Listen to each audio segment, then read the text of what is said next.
The Legend of the Four Immortals by Vietnamese Classical Tales, brought to you by TellStory.net, stories from around the world. Long before Vietnam took its present shape, for souls walked the earth whose stories the people would never let die. They came from different times and different lives, but the Vietnamese remember them together as the Four Immortals. The first was a young man called Sơn, who had learned to speak with the spirits of the high peaks. Word reached him that the great King Hung Vuong was seeking a husband for his daughter, the Princess Mi Nuong. Two suitors came forward, Sơn, master of the highlands, and Thuy, lord of the seas and rivers. Both men brought gifts. Both men loved the princess. Unable to choose between them, the king set a condition. Whoever arrived first the next morning with the wedding offerings would take the princess as his wife. Sơn was at the palace gates before the sun had fully risen. He loaded his gifts onto carts, took Mi Nuong by the hand, and set off toward the mountains. Thuy arrived moments later to find the princess already gone. Furious, he called up the rivers, commanded the rains, and sent a great flood crashing after the mountain lord. The waters rose and rose, churning against the slopes. But Sơn raised the earth itself in answer. Every time Thuy pushed the floodwaters higher, the mountains climbed higher still, sheltering Mi Nuong and all who lived in the highlands. They say Thuy has never stopped trying. Each year, when the autumn rains flood the valleys, it is the Sea Lord making one more attempt. And each year, the mountains hold.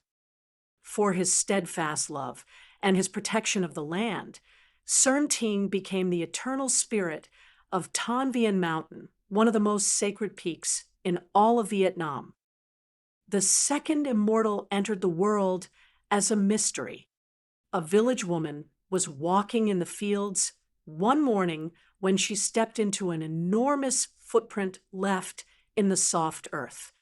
She became pregnant, and the boy born from that day did not speak, did not walk, only lay in his mat and watched the world with quiet, ancient eyes for 3 full years.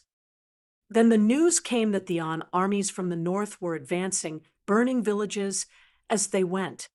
The king's messengers rode through every village calling for anyone willing to stand against them. At the sound of their drums, the silent child sat up and spoke for the very first time. "Tell the king I will go."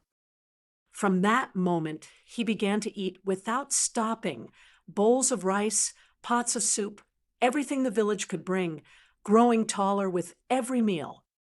By the time the king's iron armor arrived, the boy had become a giant. He pulled on the armor, leapt onto the iron horse that had been sent along with it, and the horse reared and breathed fire. He rode into battle like a thunderstorm moving across the hills. When his iron rod finally broke under the strain of fighting, he did not slow down. He ripped up whole bamboo groves with his bare hands and used them to sweep through the enemy ranks. The army scattered and fled.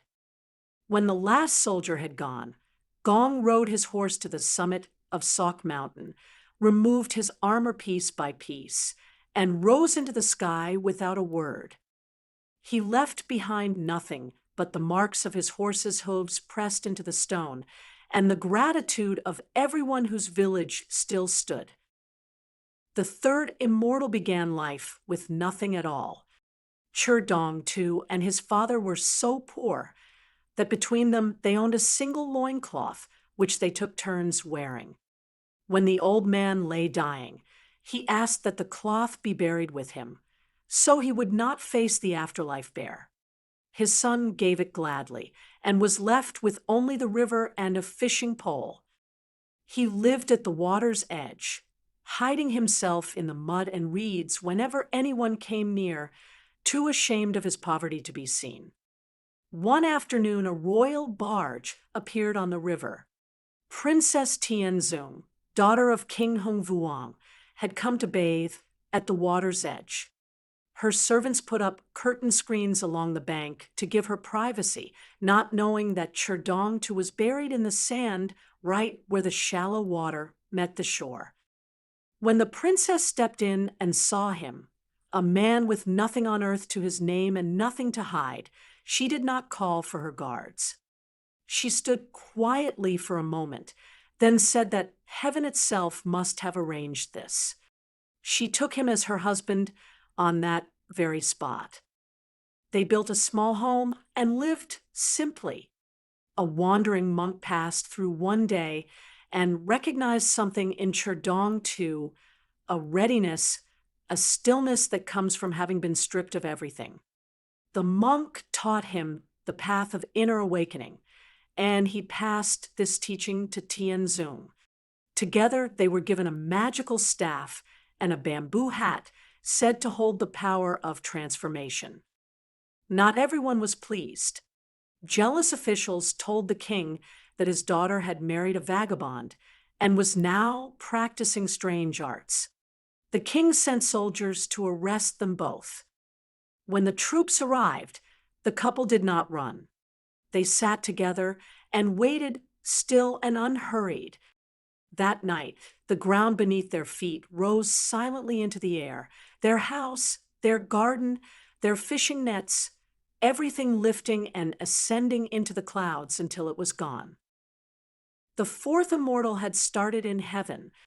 Liu-hanh was a daughter of the Jade Emperor, beloved at the celestial court, until one evening at a great banquet she accidentally knocked over a jade cup. It struck the floor and shattered. For this small accident, she was sent down to live as a mortal. She was born into a family in the countryside, married a good man, raised children, and knew the ordinary warmth of a human life, the smell of cooking fires, rain on dry soil, children falling asleep in her arms. Then she died young and was called back to heaven.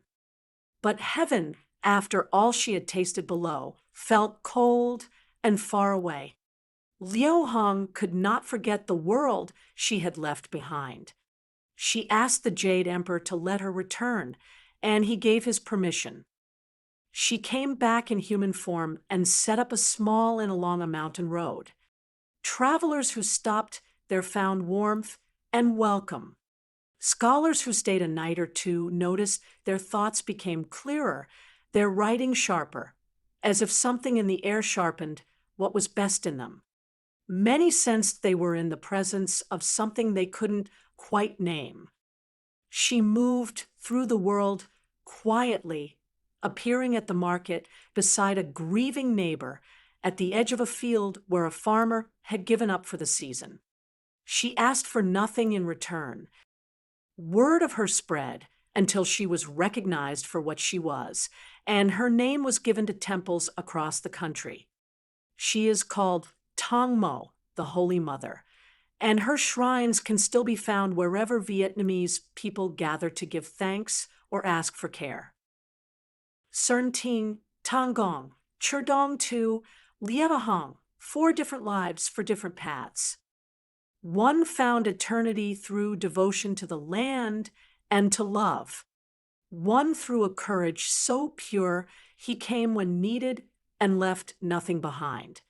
One through giving away everything and discovering what truly remains. One through choosing to be close to the people, not once but again and again. Their stories are still told wherever rivers meet mountains, wherever a community gathers after a hard season, wherever one ordinary person quietly helps another.